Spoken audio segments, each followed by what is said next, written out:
Brother made my life hell, then got my wife pregnant.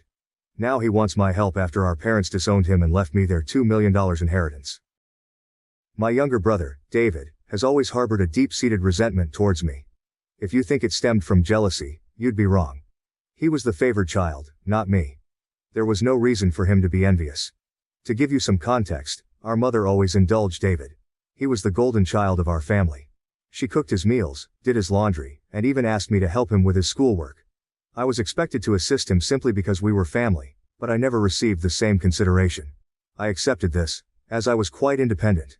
Perhaps it was partly my fault for always meeting his needs without expecting anything in return. He never helped me when I needed it, and only approached me when he wanted something. While I was a quiet, introverted kid who enjoyed studying and keeping to myself, he was loud and rough, just like our dad. I also tend to be straightforward and honest, never sugarcoating things. I believe my mother may have developed a negative perception of me because of my straightforwardness. This favoritism made David the family's darling, and I didn't mind it while we were growing up. However, problems began when he started bullying and mocking me for being different from him. He would tease me about my height and the fact that I wore glasses. He would sneak into my room, read my diary, and then complain to my mom about what I had written. When I yelled at him and complained to our parents about him invading my privacy, they would laugh it off, saying it wasn't a big deal. He did more awful things, like nearly breaking my glasses and putting nasty things in my food. He even once put little stones in my cereal, but luckily, I found them before they could damage my teeth. When I told my mom, she dismissed it, saying this is how brothers bond. Whenever we fought, David would zero in on my insecurities to insult me. We went to the same school, so he knew I was being bullied by a few kids. Instead of supporting me, he sided with the bullies, calling me names like ugly loser or hairy monkey, and encouraging them to physically harm me, saying I was just a big failure. Another time, during a fight over something trivial that I can't even remember, he told me to kill myself. While I could easily brush off most insults, that one really hurt because I was struggling with my mental health at the time. I'm doing better now, but it was devastating to hear that my own brother wanted me dead. Since Dad was often at work and Mom didn't seem to care much, she even scolded me once, claiming it was my fault for irritating him. Things progressively worsened. During high school, there was a shocking incident when David attempted to set my hair on fire, and unbelievably, our mother defended him, claiming he was merely playing. Seriously, who behaves like that? Thankfully, my dad eventually sided with me and pointed out the gravity of the situation. He even threatened to call the police on David. This moment was a real eye-opener for my brother, as he had never faced any consequences for his actions before. He was genuinely stunned, and my dad made it clear that enough was enough and that David needed to start respecting his older brother. Later, Dad came into my room to talk. I never expected his support because he always told David how similar they were, which was true. Dad admitted that he had waited for years, hoping David would mature, but he was slowly realizing that David was becoming a big bully. Hearing this from my dad was incredibly validating, and I almost broke down in tears. I confessed everything David had done to me over the years and even mentioned the bullying at school. My dad was shocked at how much I had endured. The next day, he spoke to the principal to ensure the bullies were warned about severe consequences if they continued. Later that evening, Dad enrolled me in MMA at our local gym, telling me I needed to man up and stand up to bullies in my life. I admit that a nerdy kid like me trying to learn to fight might have seemed laughable, but I was very focused. I managed my time well to balance my studies and daily workouts, and the MMA classes completely changed my life and physique. One day, David was up to his antics again. He stole my pocket money, which we received for helping with chores. I had been saving it for a while. David sneaked into my room and took it. I caught him just as he was about to cycle off with his friends. I demanded he return my money, but David mocked me, saying all I could do was run to Daddy for help. I don't know what came over me, but I punched him in the face. He was stunned, fell backward, and I retrieved my money from his pocket before throwing him back down. David started crying loudly, which was quite comical. However, my mother rushed out to help him and find out what happened. When she learned I had fought him, she was surprised and reprimanded me, saying I should be a better role model for David, who seemed to enjoy seeing me scolded. My mother also complained to my dad about my behavior, saying I needed to be controlled. My dad grimly asked both of us to explain ourselves. I told him how David had stolen the money I had worked hard for and saved, while David tried to justify it by saying he needed the money for a date, and that as his brother, I should help him. However, Dad told David he was lucky I only punched him for stealing because anyone else would have called the police. He continued to tell David that he had no right to take others' things without their consent. David didn't like that and threw a tantrum, likely hoping our mother would side with him, but Dad remained firm. When David realized he wasn't going to be punished for being hit, he screamed how much he hated me and ran back to his room, locking himself in. Following that incident, David began to distance himself from me. He had finally understood that he couldn't bully me anymore, and that even Dad had stopped supporting his antics. For the first time in a long while, I felt like we were equals. Though he could no longer physically harm me, he resorted to verbal insults when our parents weren't around. His behavior worsened with age, becoming angrier and more short-tempered each year. When I approached him with a question, he would ignore me and walk away, muttering insults like nerd or loser under his breath. If he needed to communicate something, he would relay it through our mother instead of speaking to me directly. When I questioned her about why David couldn't just talk to me, she would urge me to be more understanding. I couldn't tell if it was just puberty or genuine hatred. Over time, dealing with his comments became unbearable, and I longed to move out and get away from him. I repeatedly asked my mother to mediate a sit-down conversation for us to resolve our issues, but she always refused, saying she didn't want to get involved. When I asked her opinion on why David treated me this way, she would brush off the question. Eventually, I left for my dream university, having earned a scholarship as a top student. My dad threw a party for me, and even my mom seemed proud. However, David remained aloof and distant, barely acknowledging my achievements. The day I left for university was a mix of excitement for the future and relief to escape the toxic home environment. The first few months at university were liberating. I made new friends, enjoyed my classes, and started to build a life separate from the oppressive atmosphere of my childhood. The constant fear of David's verbal attacks lifted, giving me a newfound sense of peace. During my second year, I met my wife Karen at a frat party through a friend, and we immediately clicked. Coming from a religious background, having kids outside of marriage was frowned upon. However, when we discovered she was pregnant in our final year, we decided to marry right after graduation. Our wedding was a small but joyful ceremony. Our parents were happy for us, and we enjoyed the celebration. At that moment, I believed Karen was the love of my life. I had always envisioned a monogamous relationship, one woman to come home to and share my life with. Despite other women showing interest over the years, I never pursued anything because I was genuinely content in my marriage. Karen was my dream girl, and I never wanted to hurt her. However, I later uncovered 2 incidents of infidelity in our marriage. One was an intermittent affair with her married co-worker that spanned several years, and the other was a brief fling with an ex-boyfriend during a visit to her family. Some might think I was naive, and looking back, I can't completely disagree. Each time we separated for a while, I chose to forgive my wife. I didn't want to raise our child in a broken home and believed we could overcome these obstacles. The affair with her co-worker happened when we were young, and I attributed it to youthful mistakes and poor judgment. For a period, things seemed to get better. Although I could never fully trust her again, I did my best to set aside my doubts, knowing that if I chose to forgive, I had to genuinely work toward a fresh start. It's been 4 years since her second betrayal, and I felt confident in my decision to give her another chance. Karen seemed to have changed, and we were genuinely happy, planning our family's future. However, 3 months ago, my world was shattered once more when she revealed that she had been having a long-term affair and suggested that our son might not be mine. Her words struck me like a ton of bricks. A mix of shock, betrayal, and disbelief overwhelmed me. I struggled to comprehend the enormity of her confession. In a daze, I managed to ask why she had kept such a significant secret and how she could have done something so devastating. Her reaction was cold and indifferent, as if she were detached from the pain she caused. Her vague responses left me with more questions than answers. It was a surreal and painful moment, confronting the shattered trust and uncertainty about my own family. I continued to press Karen for the truth because I felt I deserved to know the father of the child I had been raising since birth. Ultimately, she admitted it was David. My eyes widened in shock as I asked Karen what she meant. She explained that she and David had become friends when I introduced her to my family, and she stayed with us from Thanksgiving until New Year's. David, usually cold to me, was warm and polite towards her, which made me glad because I didn't want Karen to feel unwelcome. Karen wanted to be accepted into my family, so she spent significant time with my mom whenever possible. She noticed the rift between David and me and questioned me about it. I opened up about our strained relationship and explained that we might never repair it due to his unresolved feelings. Karen understood but started including David in our outings, hoping it would help us bond. Whenever we planned to watch a movie, she invited David, and we watched whatever he chose. During this time, David and I exchanged a few words, which was an improvement compared to his usual silent treatment. I remember Karen and David hanging out and playing video games together, but I never thought much of it. Karen told me that one day, David opened up to her about his struggles and a recent breakup. Feeling vulnerable, he struck up a friendship with her. She mentioned that he would harmlessly flirt with her when I wasn't around, and eventually, things escalated beyond her control. The vision of my wife and brother sleeping together made me feel sick. Karen confessed that she felt guilty afterward and left him, which matched her abrupt decision to go home instead of spending New Year's with me. Although I tried to convince her to stay, she was adamant about leaving. When we met back at college after the holidays, she was her usual cheerful self, so I didn't question anything. 2 weeks later, we found out she was pregnant.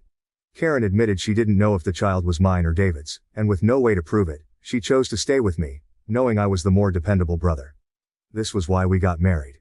My world felt like it was crashing down. The son I loved might not even be mine. I asked Karen if she had been sleeping with David recently, and she slowly nodded. She revealed that they had always stayed in touch because their chemistry was undeniable. They would sneak off to hotels, lying to me about working overtime. She admitted that half of her business trips were actually romantic getaways with him. I asked why she married me if she wanted my brother, and Karen said she didn't want to be the one to break off the marriage. She saw me as a wonderful father to our son and decided to stay. In her words, she made a mistake and didn't know when to stop. I told Karen I was glad she told me the truth but that I was going to pack up and leave.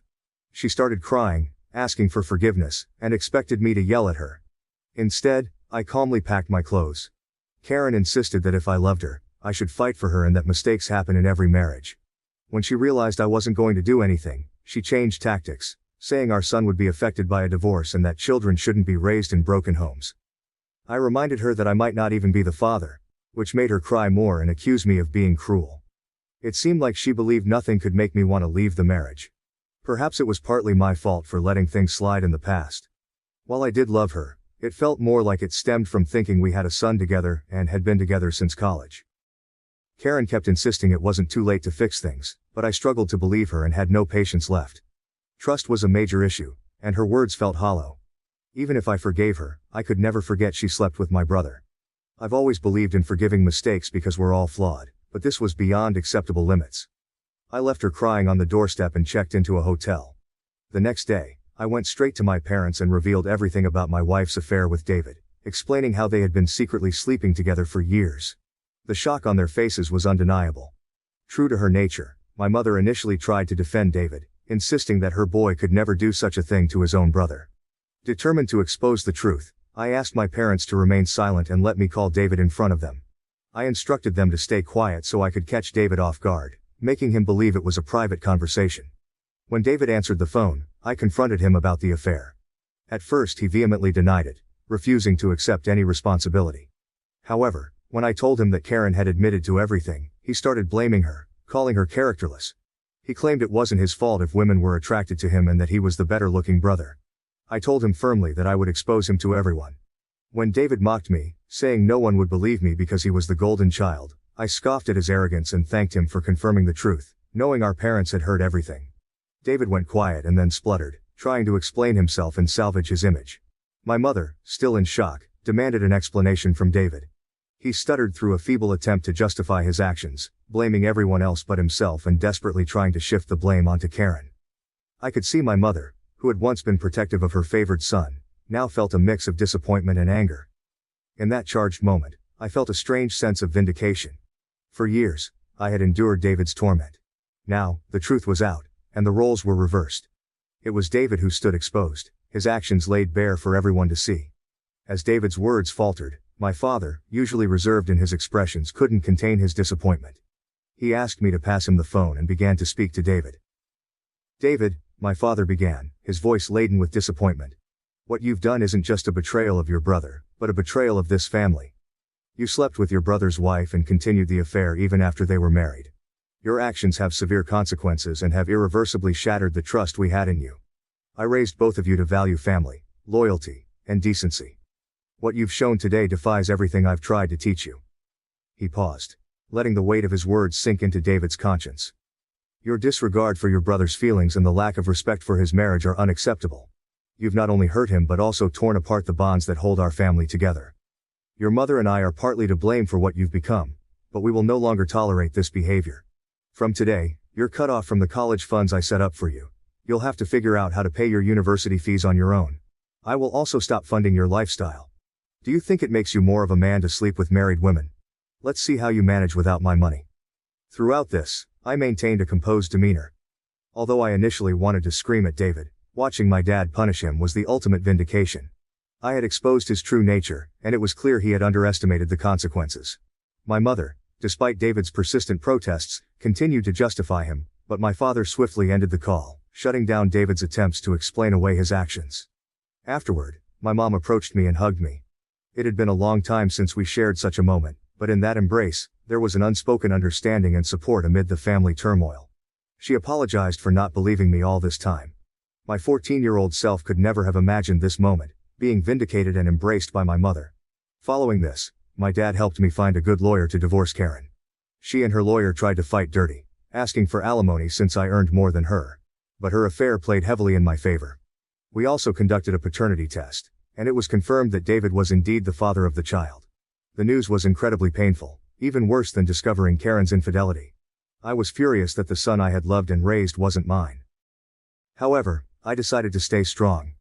Karen begged me to continue visiting my son, arguing he shouldn't be punished for the situation, but I couldn't bear to see him. He reminded me too much of David, and I hated it. After my divorce was finalized, I felt a sense of freedom wash over me as I moved into my own bachelor pad. It felt surreal to live alone since I had married so young and never really had the chance to experience independence. However, my naturally independent nature allowed me to quickly adapt to my new lifestyle, and I thoroughly enjoyed it. 2 weeks ago, my dad called to tell me he was considering changing his will because he didn't want to leave anything to David. My dad is incredibly stubborn, and once he decided to cut David out of his life, he stuck to it. David tried reaching out to our parents and even showed up at their doorstep, begging for forgiveness, but they refused to let him in. Even my mother, who usually gave in to David's tantrums, seemed done with him, though it must have been hardest for her. David never texted me to apologize for what he had done, showing he didn't regret his actions. He was just upset about being cut off from our parents.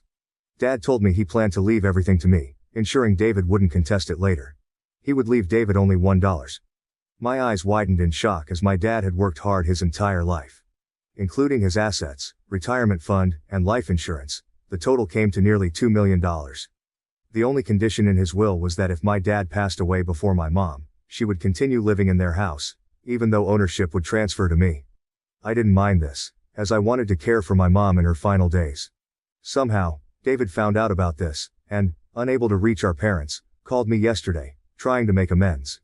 He explained how he was struggling with college and that after Karen discovered the paternity of the child, she had been pestering him for child support.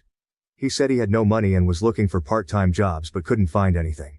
He begged me to talk to our family to start fresh since he really needed my help. I laughed in his face and told him I was done with him. I reminded him that he should have thought about the consequences before sleeping with my wife and getting her pregnant. David argued that I was being unfair and that Karen was also to blame, to which I agreed. I reminded him that I had divorced her, making her his responsibility now. He shouldn't be calling me to complain about her or the child since these were the consequences of his own actions. David started to raise his voice, but I interrupted, reminding him that he was no longer the favored child in the family but the black sheep who had slept with his own brother's wife. At that moment, David began to cry, telling me how everyone, including our grandparents and relatives, had turned against him. While this was true, it was no longer my concern. I told him we were done and that he should never call me again since I no longer considered him my brother. Since then, I've replayed the conversation in my mind. Despite my hatred for my brother, I had never heard him cry, at least not since we were kids. I won't lie. It did hurt me a bit to see him so helpless. So, I guess I'm here to ask if I should talk to our parents about him or if I would be an asshole if I don't. Update 1. Hi everyone, many of you have been asking why I am no longer in contact with my son Henry, and some have even called me cruel. I need to explain that I am not comfortable raising another man's child. This isn't a stepson situation. I was led to believe Henry was my son, only to later discover he is actually my brother David's son. Naturally, this revelation hurt deeply, and I cried over it for days. The main reason I don't want any contact with Henry is that I no longer want Karen in my life. If I remain connected to her child, she will find a way to re-enter my life, and I need my space. You may think I'm cruel or selfish, but I can't see him ever again, at least not for a very long time. Update 2. Most of you correctly guessed that it was my mother who informed David about my dad changing his will, leading David to call me as a last resort to fix things. I confronted her in front of my dad, and she broke down, saying I had punished David enough and that he had learned his lesson. My dad firmly told my mother that if she believed what David did was forgivable, then he could no longer stay married to her because he could never forgive such a betrayal. This threat silenced my mother. My dad made it clear that if she ever talked with David again and we found out, she could pack her bags and leave. As I mentioned, my dad is very stubborn. Hopefully my mother will learn from her mistakes. Update 3. Reddit. It's been 5 months since my last update. My relationship with my parents has improved over the past few months. My dad and I go golfing every weekend, and he treats me more like a buddy than a son. Although my mother misses David, she has stayed away from him. The last I heard about David was from my cousin, who said David had been asking everyone for money, and eventually had to drop out of college because he couldn't afford the fees. He and Karen are living together, and he has a part-time job as a mechanic. Apparently they are raising Henry together, which is a good thing, I guess. I never discuss David with my parents, and they don't bring him up either. For everyone asking, I am doing quite well. I was promoted at my job 2 months ago, so my salary has significantly improved. I haven't been dating anyone as I feel I still need time and space to heal. I've been going to therapy, so we'll see how that works out. Thank you for watching. If you haven't subscribed yet, please do so and hit the notification bell to stay updated with more shocking real-life stories happening around you. I punched an autistic kid after he groped me and now everyone hates me. Am I the jerk? That grope was the last straw. I have known Troy since nursery, kindergarten for Americans, or just anyone, and he has always been a baby. It was always his autism that made him who he was. I don't know why, but he always had a crush on me. I rejected him gently multiple times, but he never took no for an answer. As we grew older, he got worse. He started commenting on my chest. Asking to touch them. Asking to see them. His friends kept trying to convince me to show him because nobody would be nice enough to give him a chance. And in year 7, 6th grade, he started groping me. I told teachers, but they kept saying that his autism doesn't make him know any better. It was only me. He got jealous when I was in the presence of another guy. He would have meltdowns and I got into trouble because I knew how upset he would get. No, I didn't. It was like my only purpose was to be his. I wasn't allowed to be my own person. The groping continued. I kept telling him to stop. He didn't listen. I remember crying on the floor and teachers just kept saying that his autism makes him like this and that I'm being a good person by taking care of him. His groping hurt. I don't know how to explain it. He just grabbed my chest and butt hard. And it hurts. The groping continued for 4 years. I was always his caretaker, his girlfriend, his best friend, his. I couldn't stand it anymore. I couldn't take it anymore. It was hot and I wore a skirt and he proceeded to put his hands up my skirt and groped my butt. I lost it and punched him around the nose. His nose got broken and unfortunately now I am getting put into isolation for 2 months for bullying an autistic kid. He's not a kid though. He's 16 years old. He acts normal around his friends. He treats everyone else with respect. He's not a kid. Now everyone hates me. I have been receiving death threats and people have been saying he should have done worse. Now all I want to do is curl up and die. Maybe I should have been nicer. Maybe I should have been more sympathetic. Maybe I should have just accepted it. I could have been his only chance. For the record, I don't despise autistic people. He is not a representative of them. He is just an awful person. Troy is just a horrible person. Thank you for letting me vent. Edit. Hi all. I didn't expect so much attention, so thank you for the validation. Giving my context. His parents are prominent people in our community. His dad is a third-generation Army something, IDK, and his mom is known for always holding all of the stuff for kids. Like the summer fairs, etc. She is also part of the school board and friends with the higher-ups, if you will, which is why this happened at all. I wasn't technically his caretaker because I didn't have to feed him, clothe him, etc. I just had to be his friend. His dad is also friends with the police station. They go way back, so that's another reason why they didn't do much. Or just took a statement then wrote him off as mentally disabled. And the police here just suck ass here. Police officers have essayed many women before here. They just get let off. Unfortunately, onto a semi-update. Firstly, my parents will look into lawyers. We just couldn't afford one, and I was always too scared to get one. I guess it was because I have been so neglected, that I just thought nobody would believe me. However, my other relatives said that they would chip in and pay for a good lawyer. Meanwhile, my parents took me out of the school and I will stay at my grandma's for a while to recover. My auntie is also going to pay for my therapy. So I will enjoy that much needed therapy. Thank you so much for the kind words. I hope you all miraculously wake up with more money in your bank's accounts than you expected. Edit 2. Hi all, I didn't expect this story to end up on TikTok so quickly. I would like to thank you all again for your words and thank you so much to those who have been reaching out to me. It means a lot. I would also like to point out that this is a throwaway account, and I want to stay anonymous. But thank you all so much again for the kind words and comments. I realize that I was never in the wrong. That I am a person. Thank you. I truly hope you all have the best days ever. You all are amazing. Relevant comments from OOP. Comment 1. Is the kid cognitively challenged? OP, nope, he has mild autism if that makes sense. He's actually quite good around people. Just not me. IG. Comment 2. I would get law enforcement involved. OP, we tried to. They just didn't care because he is mentally challenged. My parents genuinely tried to do something, but when everyone defends him, they believe the majority. I mean, when I usually say this story, people automatically think I hate autistic people. I don't. Because autistic people don't do this. Horrible people do. Autism isn't the label for assault, the label is sexual assaulter. Update. Firstly, I would like to thank you all so much for your kind words and messages.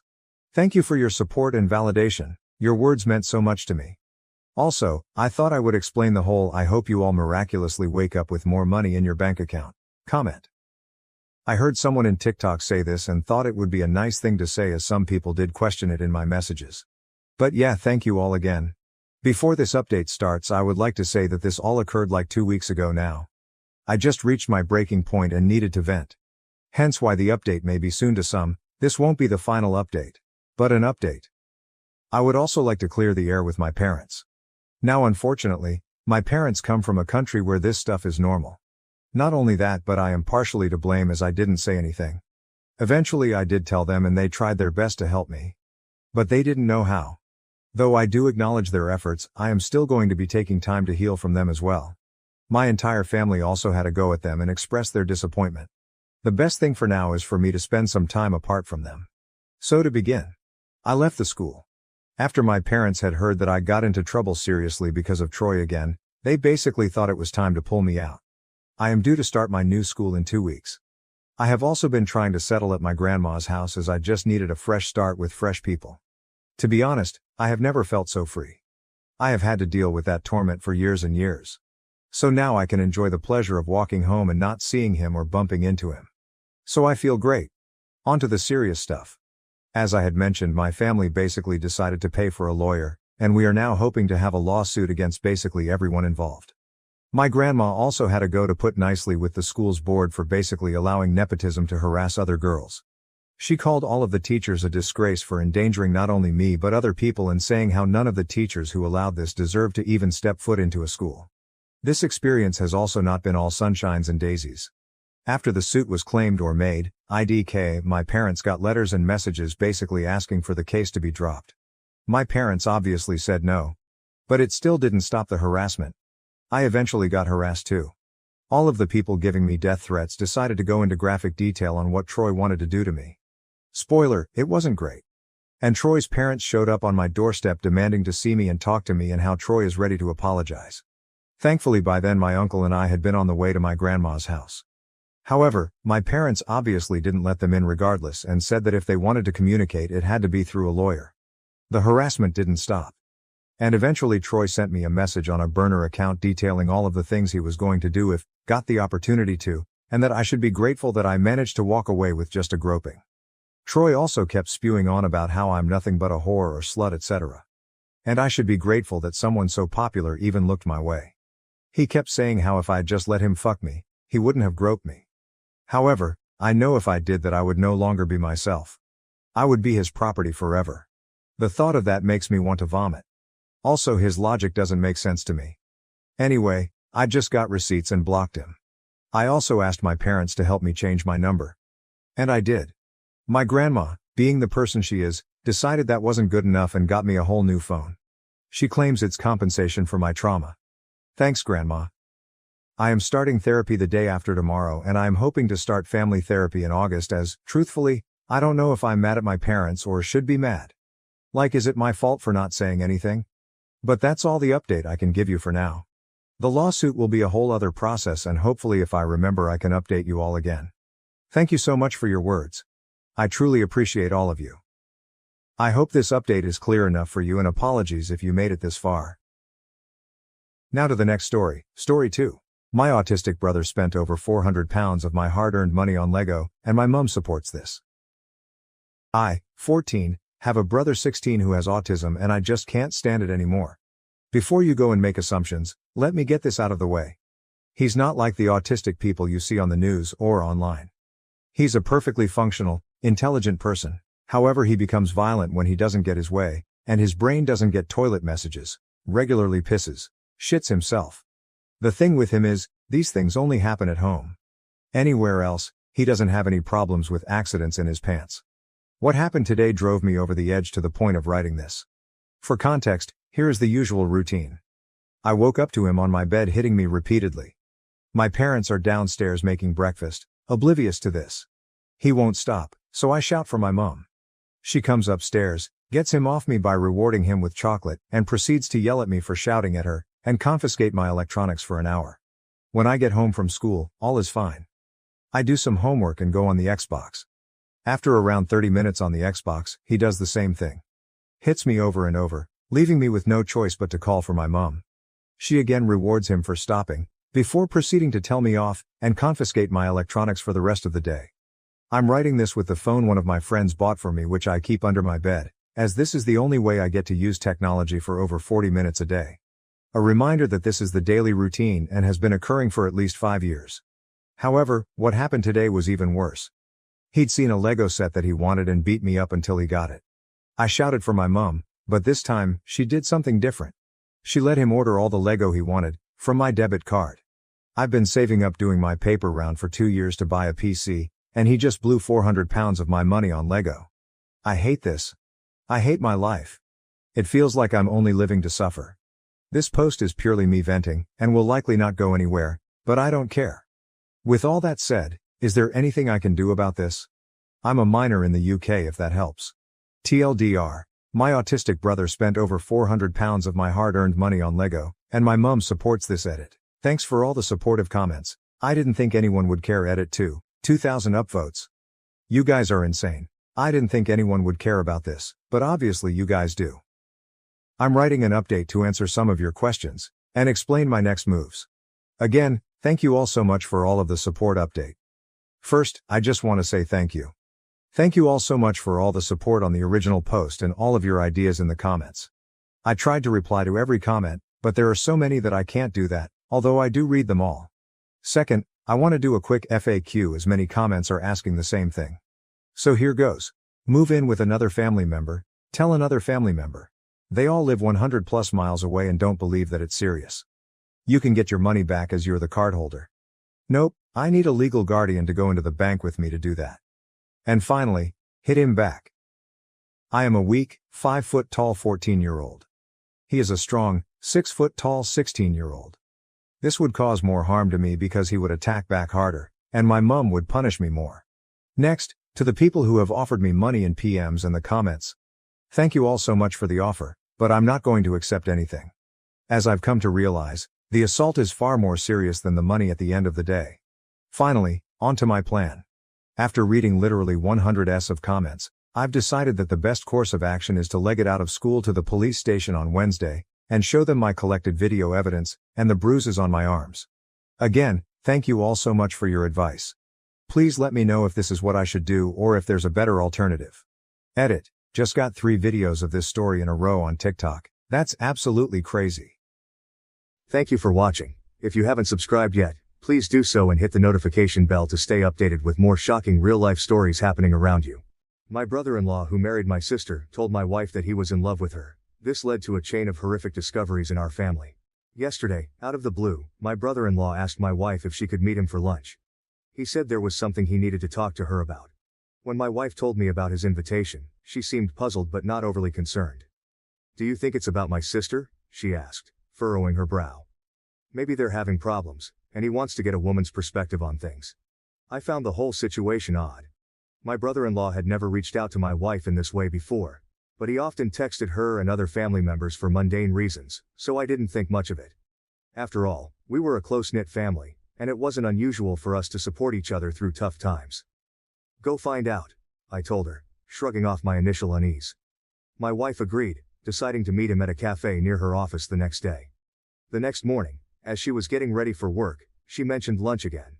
"I'm still not sure what this is about," she said, a hint of worry in her voice. I reassured her, saying it was probably nothing serious. Just listen to what he has to say, and if it's something we need to help with, we'll figure it out together, I said. It's a busy cafe, filled with the usual lunchtime crowd, and my wife feels a bit more at ease being in such a public setting. She arrives a bit early, finding a table near the window where she can keep an eye on the entrance. He arrives a few minutes later, looking more nervous than she's ever seen him. They exchange the usual pleasantries, talking about work and the kids for a few minutes. But then, as soon as their food arrives, he takes a deep breath and dives into what he really came to say. He starts by complimenting her, telling her how beautiful she looks. At first, she thinks he's just being polite, but then he keeps going. He tells her how she's always been the light in his life, how she makes him feel things he's never felt before. It was love at first sight, he says, his voice trembling slightly. I've loved you since the moment I first laid eyes on you. If you were mine, I would treat you like the queen you are. I'd give you everything you deserve. My wife is stunned. She stares at him, unable to believe what she's hearing. This man, my brother-in-law, married to my sister and father of their 2 kids, is pouring his heart out to her. He lays it on thick, making grand promises about how different life would be if they were together. He goes on, saying how he's been holding these feelings in for years, how he's watched her and admired her from afar, feeling more and more that they're meant to be together. She tries to interrupt, to tell him he's making a huge mistake, but he keeps talking over her, almost as if he's rehearsed this speech 1,000 times in his head. Mind you, this man has always had a friendly relationship with my wife. Our families see each other often since we're a close-knit bunch. He's always been the fun uncle to our kids, the guy who's there at every family barbecue, every holiday dinner. He does text my wife frequently, but it's always been about mundane things, the kids' schedules, family events, things like that. Nothing overly sexual, nothing that would set off any alarms. In fact, he texts and calls my mom too. They have a friendly rapport, and none of us ever thought anything of it. To us, he's always been just a good guy, someone we trust implicitly. So to hear my wife recount this to me is like a punch to the gut. My wife doesn't let him finish. She stands up, her chair scraping loudly against the floor, and walks out. She's shaking as she calls me, telling me everything that just happened. While she's on the phone with me, the texts from him start. First it's apologies. He didn't mean it, he thinks it's only infatuation. He's sorry for making her uncomfortable. But the damage is done. She leaves work early to come home and talk to me about this, her phone buzzing incessantly with his calls and messages. I tell her to answer one of his calls, to put him on speaker so I can hear. He's crying, begging her not to tell my sister. He keeps saying it was a mistake, that he misread signals, that he thought she felt the same way. Apparently, when we were together this past weekend, he thought my wife was flirting with him, that they had a moment alone in our kitchen where he felt a connection. My wife is a major ballbuster, and I suppose I can see how that can be taken as flirting, but this? This is beyond anything we could have imagined. He asks if she told me, and I answer yes, as I'm on speaker. Then he starts begging me too, pleading for us to keep this a secret. This went on for a while, him begging and us listening. My main question was whether he had cheated on my sister before. He swore he hadn't, swearing on his kids' lives that it was just my wife. He said I should understand that it was her, only her. At that point, I was done listening. I told him I wasn't going to do anything tonight and that I'd call him tomorrow. Now we're left with this mess, not knowing what to do next. My wife says we should drive over there right now and tell my sister, but the idea of wrecking my sister's family is killing me. Thinking about what this will do to my nieces makes me want to vomit. I know the right thing to do is to tell my sister, but I'm also thinking about my wife. It's not her fault, but there's sure to be resentment from my family. Even if my sister doesn't divorce him and they reconcile, I can't see how we'll ever be together again like we were before, if at all. This whole episode can tear my family apart. I don't give a shit about him. He tried to destroy my family, but I do care about everyone else. Update. So everyone that told me last night that I couldn't wait to tell my sister was right. A little after 12, I got a call from my sister. She sounded upset and said she had to tell me something. My heart sank as she explained that her husband, my brother-in-law, had come to her in tears, claiming my wife had tried to begin an affair with him. He spun a tale where my wife was the instigator, trying to shift the blame entirely onto her. I could hardly believe what I was hearing. I immediately told my sister that wasn't the case and assured her I would be right over. This situation needed to be addressed face to face, not over the phone. I hung up and, with a sense of urgency, called my parents. I woke my mother and father, explaining what was happening in quick clipped sentences. My father was furious. My mother sounded shocked, but resolute. They agreed to head over to my sister's house to sit with her kids, offering the support she would desperately need right now. Next, I called my younger brother. He groggily answered, confusion turning to alarm as I filled him in. He promised to come over to our place and stay with our kids, ensuring they wouldn't be left alone during this turmoil. His calm, steady presence would be a comfort to them. Meanwhile, my wife was already gathering her things, her face pale and drawn. She was dreading the confrontation, but knew it was necessary. We left the house in a hurry, the drive to my sister's place feeling longer than it actually was. The silence in the car was heavy, both of us lost in our thoughts. When we arrived, the scene was even more tense than I had imagined. My sister is out on the front porch with my brother-in-law when we get there. He looks beaten, eyes downcast, his posture slumped in defeat. He knows we have the texts and voicemails, the undeniable proof of his betrayal. I really don't know what he was hoping to accomplish by calling my sister in the middle of the night with his lies. Maybe he thought he could get ahead of the story, twist the narrative to save himself, but it was a futile effort. As we walk up to them, the tension in the air is palpable. My wife is trembling, her face a mask of controlled anger and hurt. She hands my sister her phone without a word. My sister takes it, her hand steady but her eyes burning with a mix of fury and pain. She scrolls through the texts, her expression hardening, with each one she reads. Then she listens to the voicemails, the damning evidence of his declarations, and her refusals.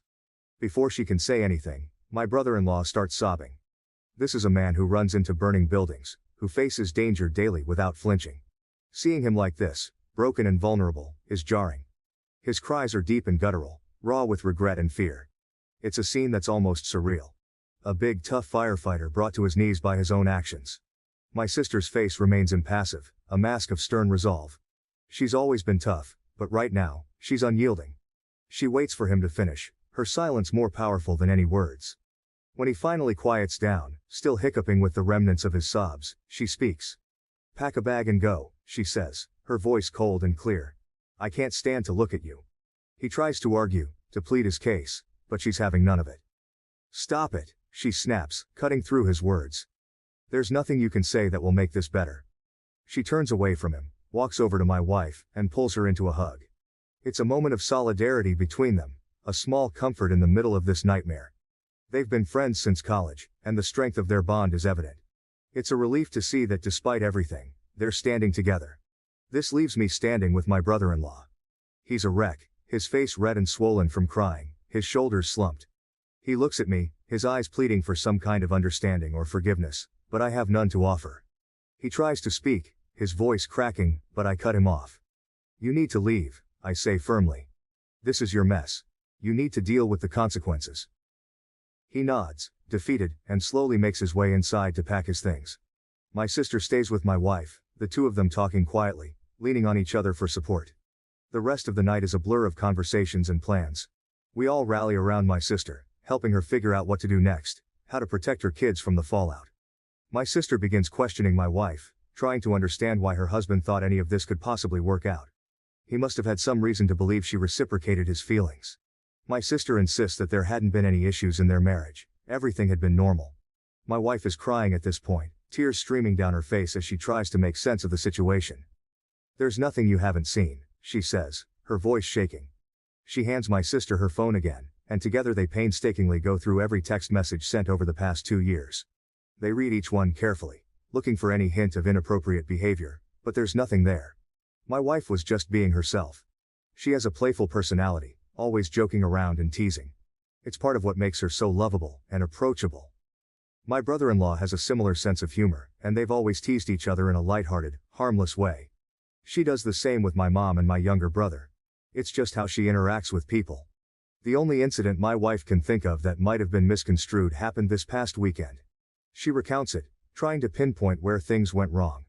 They were all together at our place, and she and my brother-in-law both reached for the fridge at the same time. They playfully jostled for who would get there first, laughing as they did so. He let her win, but then he reached around her waist to grab a beer, moving his hand slowly. She admits that in that moment, the way he did it felt a little inappropriate. It was a fleeting feeling, and she brushed it off, not wanting to make a big deal out of it. She wonders now if her silence gave him some misguided hope. My sister listens, her expression softening. She doesn't blame my wife for any of this. She knows her well enough to understand that her playful nature isn't an invitation for anything more. "It's not your fault," she reassures her, and my wife nods, though the guilt still lingers. As they finish reading through the messages, it's clear there was never any mutual attraction, no hidden signals or secret flirtations. My wife was just being herself, and my brother-in-law took that, and twisted it into something it wasn't. The realization that this misunderstanding has caused so much pain is almost too much to bear, but at least, for now, my sister's belief in my wife remains intact. So then, my sister starts going through his MacBook to see what else she doesn't know about. She's angry and frantic at this point, her hands shaking as she types. She guesses the password, and on the third try, she's in. With a deep breath, she starts searching through his files, looking for anything that might shed more light on this nightmare. It doesn't take long before she finds something disturbing. There, buried in a folder labeled innocuously, are a lot of pictures of my wife. They date back years, and what's more unsettling is that they're always isolated shots, just her, never in group settings or candid family moments. My sister clicks through them, her anger turning into a cold, creeping horror. One set of photos stands out. A few years ago, we went on a couple's trip to the Caribbean. It was a rare vacation without the kids, and my wife, feeling more relaxed in the adults-only environment, had worn a bikini. She usually doesn't, preferring more modest swimwear, but this time she had felt comfortable enough to do so. There were probably 50 pictures of her in that bikini, each one taken without her knowledge. My sister's face pales as she scrolls through them. It's clear he's been secretly snapping these photos for years, collecting them obsessively. The realization that he's been harboring this fixation, lurking in the shadows of family events, sends a shiver down her spine. Does this now enter restraining order territory? She wonders aloud, her voice barely above a whisper. This has taken a creepy turn, far beyond what any of us had imagined. The boundary between inappropriate and outright disturbing has been crossed. She calls us over, showing us the pictures.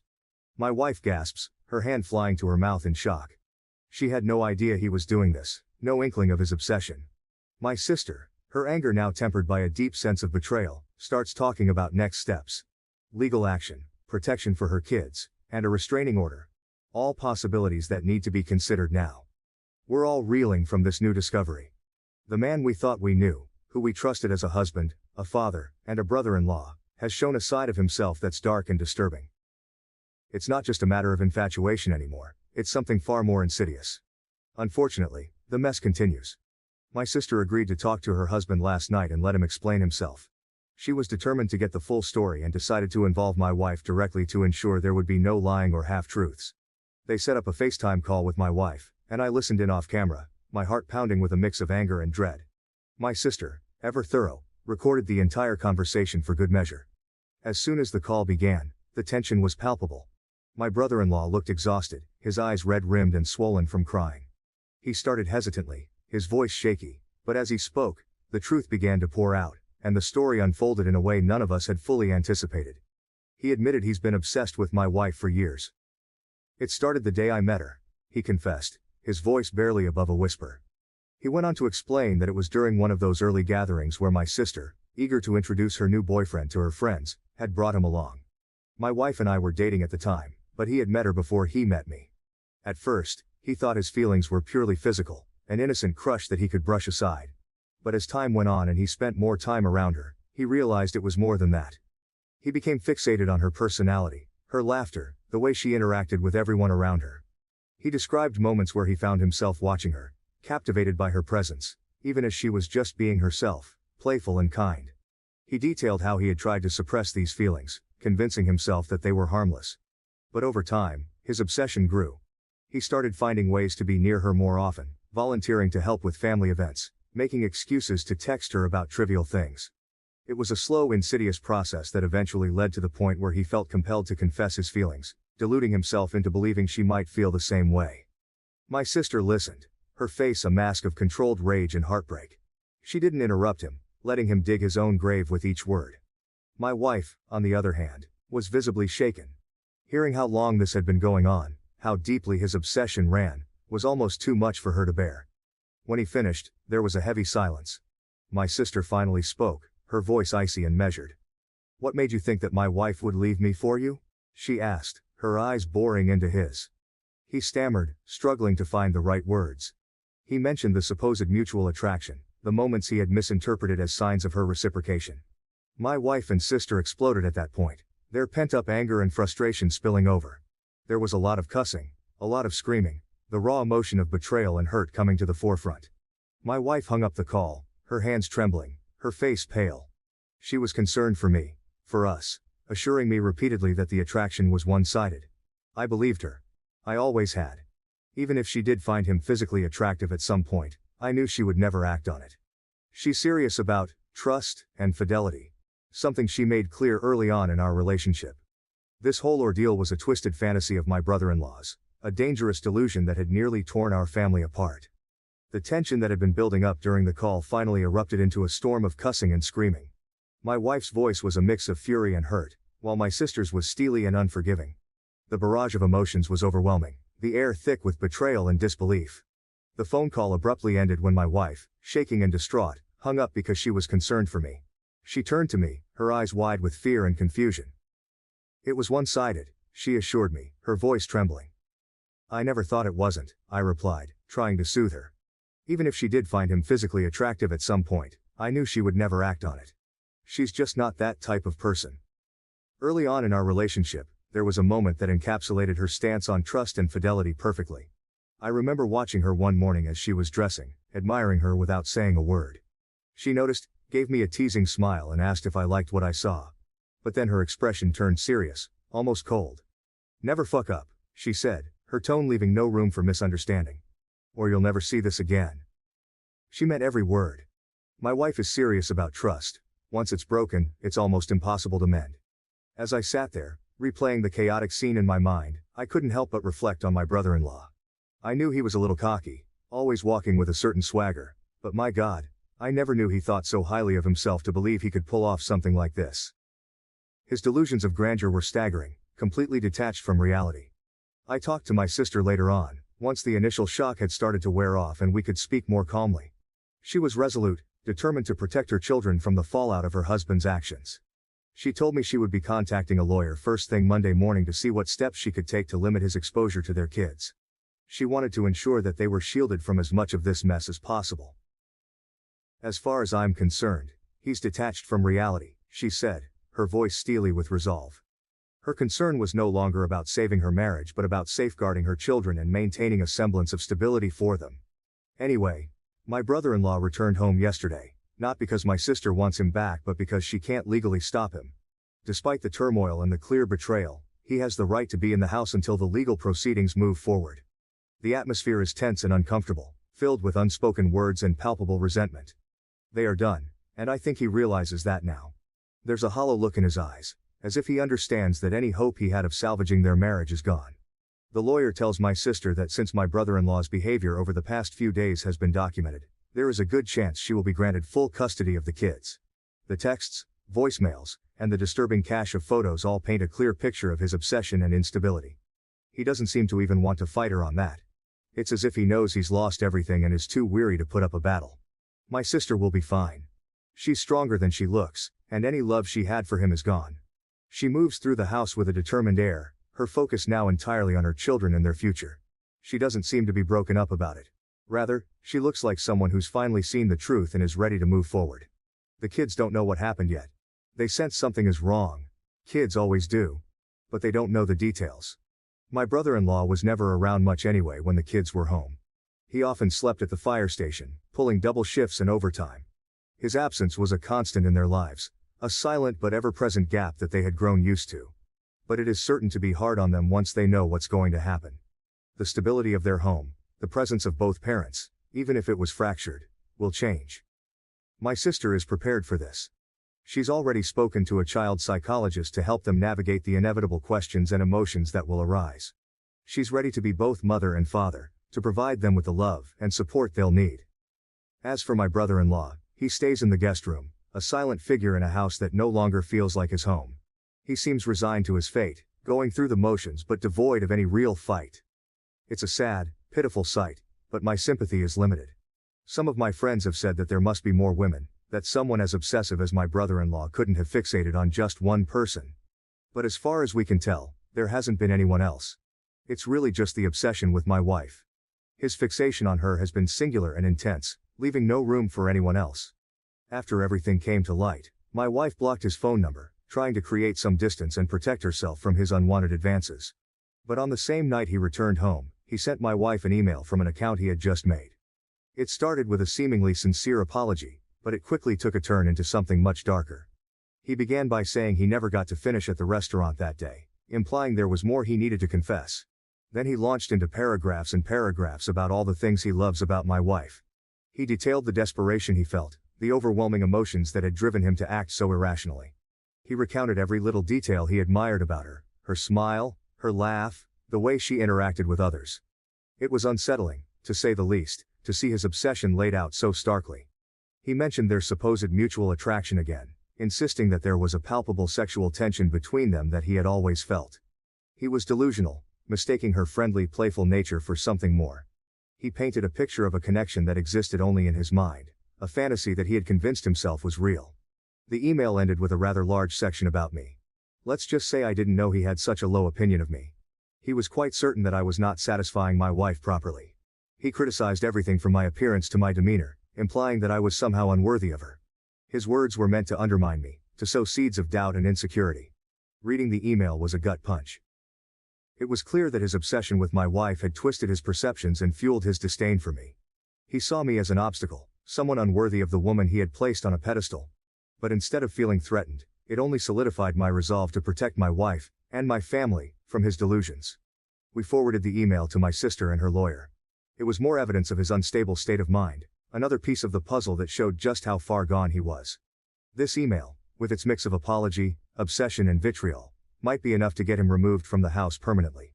For now, my wife and I are taking it one day at a time. The support from our friends and family has been invaluable, helping us navigate this surreal and painful situation. Finally, my wife isn't doing great, but she is improving each day. She does feel guilty for being too comfortable around my brother-in-law. Normally, she is very careful about setting boundaries with other men. In case it wasn't clear, my wife is quite stunning and receives a lot of male attention. However, she felt safe around my brother-in-law because he was family, and she never thought he would cross any lines. Fortunately, she and my sister are on good terms, and there doesn't seem to be any resentment, which is a relief. We will all be okay, but it will take time. Thank you to everyone who commented and offered their support. My primary concern throughout this was my sister and her children. The impact of my brother-in-law's actions on their lives is immense. Ensuring their protection and emotional well-being became our priority. Children, especially, need shielding from such toxic situations to maintain their sense of security and normalcy. When faced with such a situation, it's essential to act quickly and decisively. We didn't hesitate to gather evidence, confront the issue, and involve legal help to ensure the safety and well-being of everyone involved. Procrastination or denial could have led to further harm. What do you think about this story? Please share your comments down below. Thank you for listening to Vibe Tales. My sister is severely autistic and I hate her for turning my life into a living nightmare. I hate her. That should be wrong to say, but it doesn't feel like it. Ever since my sister was born, it's like I vanished from my parents' radar. I was 6, excited to be a big sister, but that excitement faded fast. The shift was gradual but undeniable. Suddenly, I was moving into the basement because she needed to be closer to mom and dad. That hurt. The basement was creepy and cold, and I missed the warmth of being near them. Nights down there were long and lonely. I'd hear the rest of the family upstairs and feel so cut off, like I was more of an afterthought than a daughter. Losing my toys to her was another blow. She didn't mean to break them, but it happened all the time. I remember trying to explain to my parents how it made me feel, hoping for a bit of sympathy, maybe even justice. But all I got was, "She's younger, she doesn't understand. You're the big sister, you should be more understanding." It felt so unfair. Those toys were my escape, and seeing them broken, without anyone caring enough to address it, just piled on the feeling of being invisible. The MacBook incident was the last straw. School had given it to me because I'd been doing really well, and then one day, it was just destroyed. My school was mad at me for being careless, and my parents. They just added to the blame.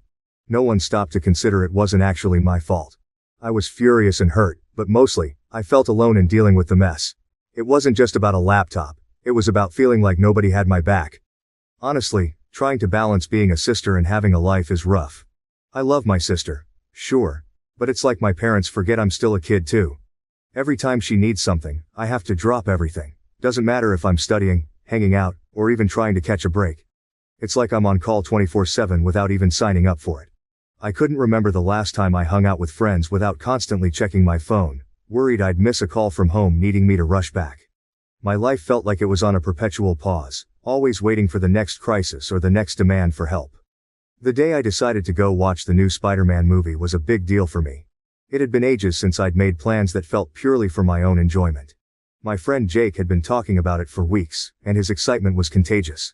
I needed that break. A couple of hours where I could just be a teenager, not a caretaker. So, I made a decision. I figured, just this once, I'd turn my phone off to enjoy the movie. Not worry about anything else.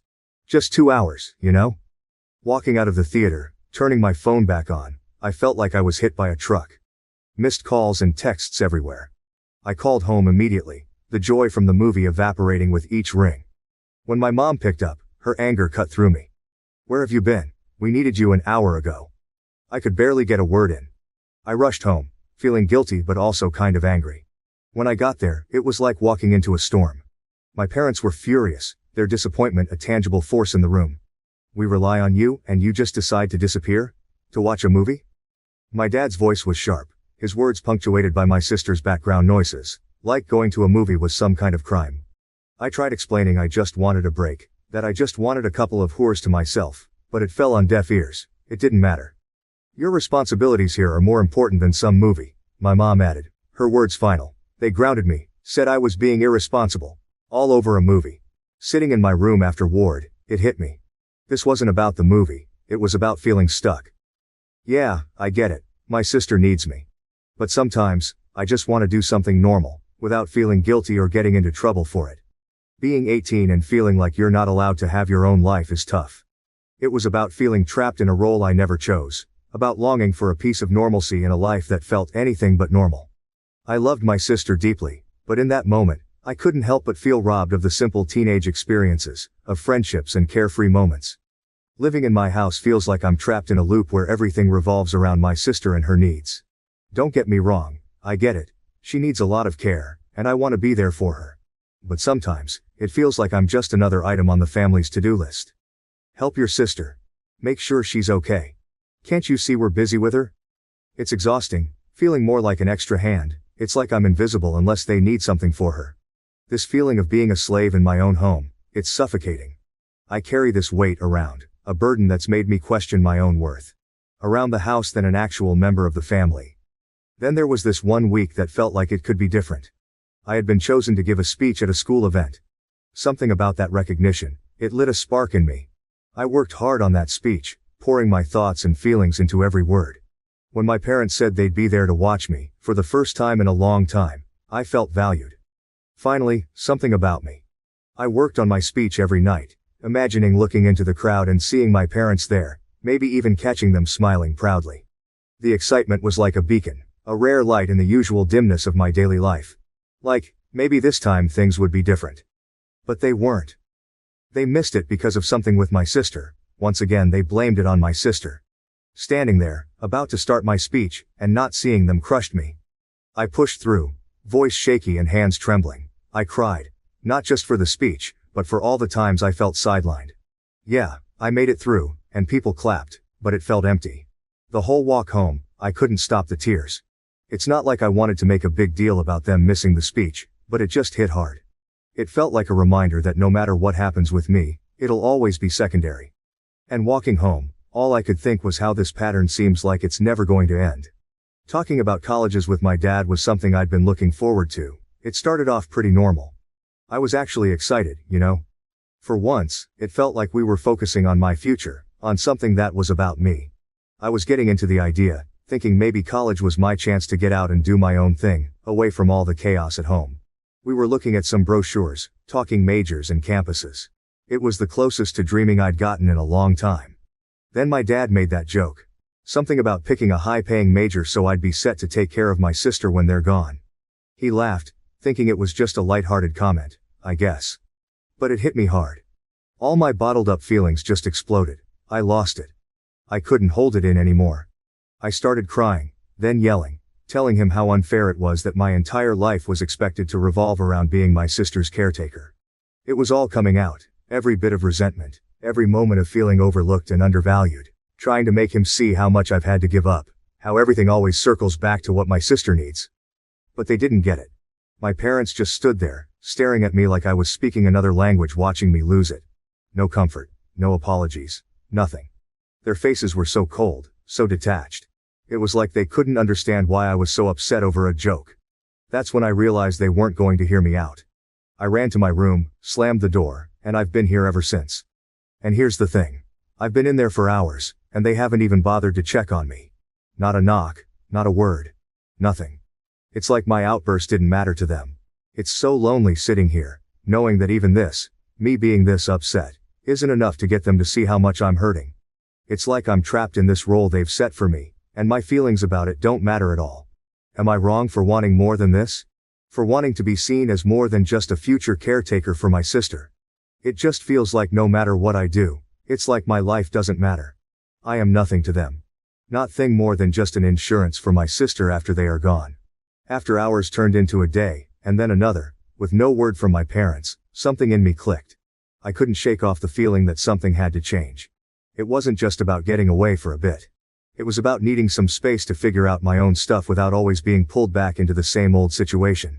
I thought of the one person who'd always seemed to get it. Grandpa. Without making a big plan, I just packed some essentials into a backpack one night and left. I texted him I was coming over, half expecting him to talk me out of it or to call my parents. But he didn't. He just texted back, "Doors open." Staying with Grandpa has been eye-opening.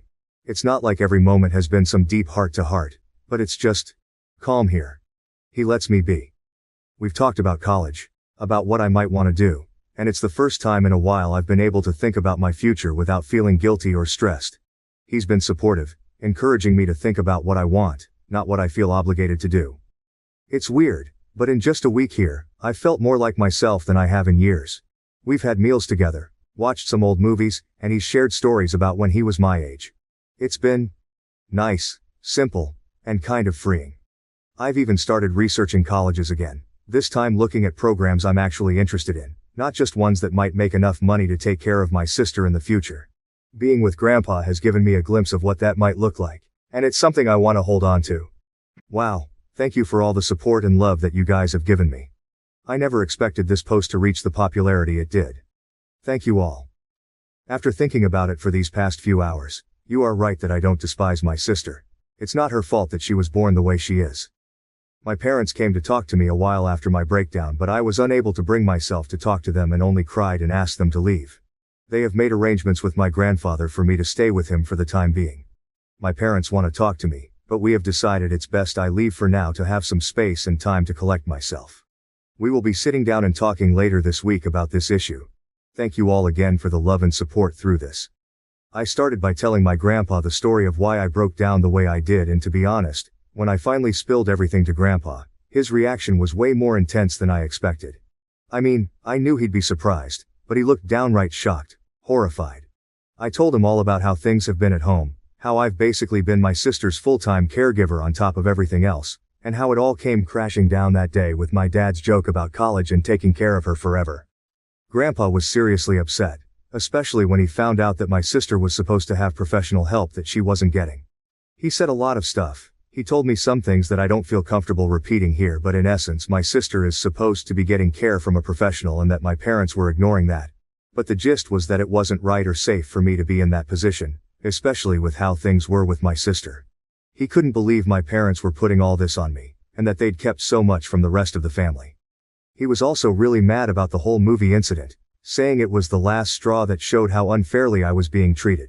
Grandpa's pretty chill most of the time, so seeing him this mad was kind of a big deal. He told me straight up not to talk to my parents unless he was there, which was a relief honestly. He said he'd talk to them first, sort everything out, and be there with me for any conversations in the future. But it wasn't just Grandpa. Over the next few days, I heard from aunts, uncles, cousins, you name it. They were all checking in, making sure I was okay, and they were all just as shocked as Grandpa was. Turns out, my parents had been telling everyone they had a professional caregiver for my sister and even taking money from the family to pay for it. Except, that caregiver never existed. Everyone was pretty upset about being lied to, especially about something so serious. This past week? Man, it's been a roller coaster. Tough, yeah, but also kinda eye-opening in a good way. The whole drama with my parents and finding out all that stuff I had no idea about was a lot to handle. But then, there's been this unexpected silver lining. My extended family stepping up in ways I didn't even know I needed. Grandpa's been at the center of it all, trying to make up for what he keeps calling lost time. He's been really pushing me to just be a teenager again. It's weird but nice. Getting nudged to hang out with my friends more, or just chill and do whatever I feel like. Stuff I haven't really done in, well, forever. It's like he's on this mission to help me reclaim parts of my life I didn't even realize I was missing out on. And it's not just him. My aunts and uncles have been amazing too. They've been around a lot this week, checking in, bringing over food, just talking and actually listening. It's like they're making this massive effort to show they care, to make sure I don't feel alone in this whole mess. It's pretty overwhelming but in the best way possible. For the first time in what feels like ages, I'm not just the sister, or the caretaker. I'm just me, and that feels really good.